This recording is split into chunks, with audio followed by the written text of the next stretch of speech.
Behind me here is a boat that I am absolutely itching to show you. This is the Mulder Favorite 2200, and in my opinion it is one of the most exquisite 22-meter flybridges on the market. Now, it is built in Holland, it is an all aluminium construction, it has a semi-displacement hull that's designed to cruise at about 12 to 15 knots with a maximum speed of 22 knots. But above all, it has an extraordinary cruising range of 1,200 nautical miles at that 12 to 15 knot speed, courtesy of 9,700 litre tanks. But it's not just the fact that it's one of the most exquisitely engineered boats going, it is also one of the most beautiful inside and out. And I'm going to show you every single inch of it and explain quite why I'm so enthused by it. My name is Hugo Andreae, you're watching Motorboat and Yachting. Let's go and tour it.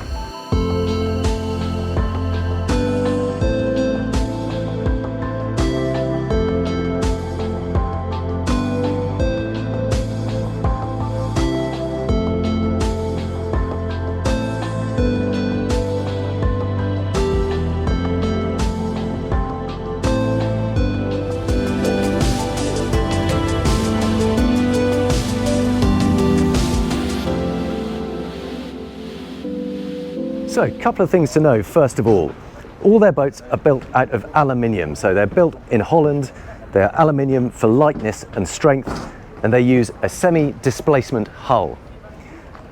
So if we start at the back here, you can see we've got an enormous hydraulic bathing platform, we've got a Williams 385 jet tender, we've got one jet ski on the platform here, and we've got another up on the flybridge. But the standard of fit and finishing is completely next level stuff. They describe it as having super yacht finish on a 22-meter boat, and I've got to say it absolutely lives up to that billing. Now, on this one they've decided to go for flexi teak rather than natural teak. That's just a choice of the owner, but you can have either. But check out some of the detailing here. Enormous winches, they're all hydraulically powered. You've got the cleats, beautiful deep walk around side decks, and just look at the thickness of that grab rail. It's an absolute fistful. Lovely wide side decks, beautiful styling, single piece glass, up to this absolutely expansive foredeck. Now, they haven't done an awful lot with it. Mulders are all about really seaworthy, practical boats. They don't go for fripperies. They just build a really solid, high quality, great looking boat. There's a nice little lounge area here. You can have sunbeds on board that foredeck area if you want. Really high quality anchor gear. I won't show you underneath, but there's a huge anchor locker under there. There's a massive storage space that spreads under that foredeck there. It goes to full width. But let me take you inside, because that's where the real magic happens. Just show you, there is a little gate in this bulwark here. Look at the size of that cleat. I mean, this is serious quality stuff. Right, let's go and take a quick look up on the flybridge first, because it's very much a sports bridge. It's a really elegant looking boat. But check out how lovely it is up here. You've got that very smooth wraparound windscreen. It's not a particularly fast boat, being semi-displacement. It's more about cruising at sort of anywhere from 12 to 22 knots. So you don't need a particularly tall screen. You just tuck yourself behind there. And look at this table here. Absolutely immaculately lacquered, mirror smooth, massive support underneath it. Beautiful quality upholstery. We've got a crane for that third or second jet ski up here. Radar arch. Just a lovely place to spend time. Small bit of storage under here. It's not the full wet bar, but it's so custom built you could have pretty much anything you like. But let's go and take a look inside. So, big cockpit area here, lovely corner seating unit, another one of those fabulous, highly varnished tables. Bit of sunshade over the back with carbon fibre poles. Another big dinette here you can all sit around and eat at. And then big sliding glass door into the saloon. And look at the quality of this. I'm going to close that door actually so you can appreciate just how quiet it is. So, full custom interior. This particular one is done by a Dutch interior designer. Beautifully appointed. We've got lovely contrast hand-stitched leather. Very high quality upholstery fabric. A Hermes rug. And look at the standard of finish around here. Beautiful wooden arch supports, spotless glass. And here you can see just how elegant the styling is. This is a model of this exact boat we're on, but look how pretty it looks. There is in fact a TV under there. You can see that that pops out from this marble surface here. Really love the detailing. Look at this, we've got a kind of bronze effect. This beautiful curved woodwork, sort of fabric textured. Don't even know how to describe that, but the level of detailing is just beyond anything you'll see on this size of boat. Here's the helm station. We have got a full weatherproof door that locks into place there, so you have got access out to the side deck. It feels like an absolute bank vault, that one. Helm station, very elegant, very clear, massive ship's wheel. You're not going to be racing around, so you can afford to have a more sort of luxurious sofa style seat. It's not like you need to be locked in place. Now this particular one is fitted with twin Caterpillar engines, so conventional shaft drive, but unusually they've also had a ZF joystick fitted. So even though it's shaft drive engines, that joystick will link up the engines with the steering and the thrusters to give you full control. You can just do it all using the one joystick. It will take control of everything, change the steering, the throttles, the thrusters to move you exactly where you need to go. Beautiful dinette space over here on the port side. Look at that fabric. And big windows and windscreens with this lovely wooden surround. So although it's traditional in some senses, it's also very elegant and very well engineered and all the latest modern kit. But I don't think I've been on a 22-meter flybridge that looks quite as beautifully done as this. Also quite an unusual layout, because you've got that all aluminium construction. You don't have to have bulkheads in any one area, so here they've gone for a galley down layout with double height above it. You can see that's open up to the saloon and the helm station up there, but a really enormous galley. And even here the quality is outstanding. Look at that beautiful bronze effect, little scalloped detailing, and this is just the fridge. And of course, being seaman-like, you have to open it up, so no danger of that coming undone if there is a bit of rough weather. Beautiful woodwork, even the dishwasher fully integrated. Marble doors, just a thin slither, you can see it's like marble veneer. Miele induction hob, beautiful glass cabinet for all your glassware. And then over on this side we have the washer dryer. So stylish as it is, they've also thought of the practicalities. There's a massive storage area under here. I won't show you, but it goes on forever. But there you can see that aluminium hull construction and just how much space there is for cruising kit. And look at that, beautiful wine fridge, all racked up, slides out. Oh my goodness, I'm getting a little bit carried away here. But sometimes you just see a boat that really does it. And for me, this absolutely nails it. This is the owner's cabin. It's forward on a boat like this. Again, because it's not planing, it's not going to be slapping around, so you can afford to have it forward. Seems incredibly quiet. I can't hear any slapping from the water below. And look how elegant all this is.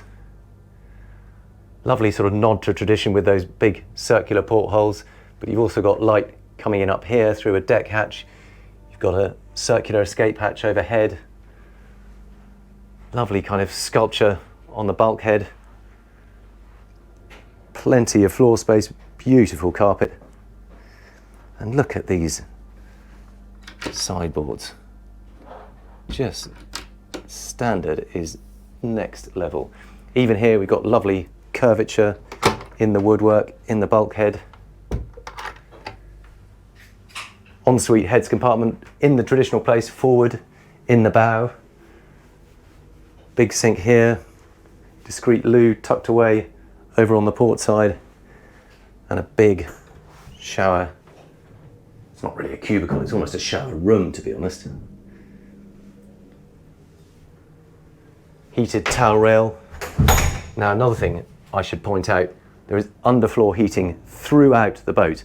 And when I say throughout, I really mean it, because even the hatch covers, I might just show you that again, but you'll see even the hatches, you see those two tubes? That is so you can have the hot water running through the hatch to make sure that when you come down here, not only is the deck area heated, but even the hatch itself. Moving back through the boat, come to the guest accommodation, drop down deeper into the hull, and we have a twin on this side, but unlike so many twins, this isn't one where you've got skimpy little beds of 2.5 feet. These are proper 3 foot wide single beds. Really good natural light coming in through this hull window. Lots of good hanging storage, all with those positive catches, so once you're locked, they're not going to open however rough it is. There is also an extra drop down bed here. You can just see it's a little Allen key there, that drops down, it becomes a Pullman berth, so you can have up to 3 people sleeping in here. Ensuite, naturally, and a very good size one too. More of that lovely marble. Big walk-in shower, heated towel rails. And then continue on round, and there is a matching one over here. Exactly the same, 2 big single beds, drop down Pullman berth there, mirror image. Again, just look at the quality of detailing in here. It's so textured, it's almost like a rattan weave. More big windows, big opening porthole, another ensuite bathroom, exactly the same. And even though all the cabins have their own ensuite bathrooms, they've also fitted in a day heads. So guests who are on board during the day have their own separate toilet facilities without having to go through any of the cabins.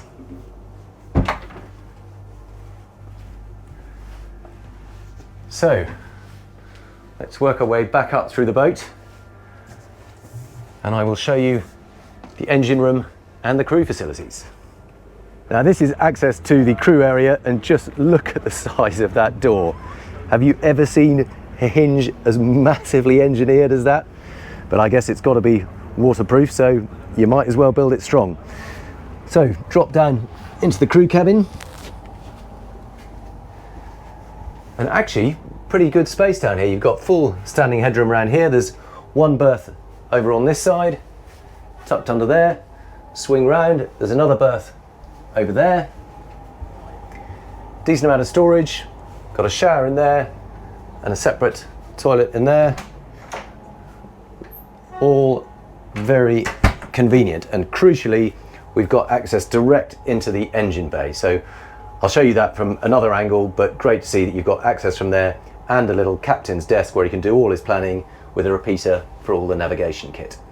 So just before we pop down into the engine room, I thought I ought to explain that this window here also drops down.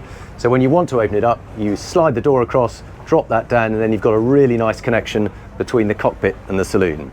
Now this is the access to the engine room. You can also get it through the crew cabin, but I'm going to drop down and I'll show you around there too. And just check out this engine room. This is the kind of engine room a lot of boat owners absolutely dream of. You've got full standing headroom, you've got access all around both engines. They're twin Caterpillar C18s of 1800 horsepower each. You can make your way all the way around them. Full access straight shafts. We've got a massive amount of fuel, 9,700 litres. We've got one tank here, another tank the other side, and then a day tank between the engines. We've got a water maker system, a Badawin wash system, so this takes out all the impurities in the water, so when you wash down the boat, you don't even get any residue marks. Got fantastic fuel filters for both tanks. Such a cool engine room, perfectly lit. You've got twin Kohler 28 kilowatt generators. You've got a sink to wash your hands in if you do get remotely oily, although frankly there's no sign of anything, even the tiniest drip of oil anywhere. You've even got a rack for your twin electric folding Dutch bicycles. Full hydraulics Sleipner system for the bow and stern thruster and all the winches. So you've got absolutely the highest possible spec, and even access directly from the crew cabin.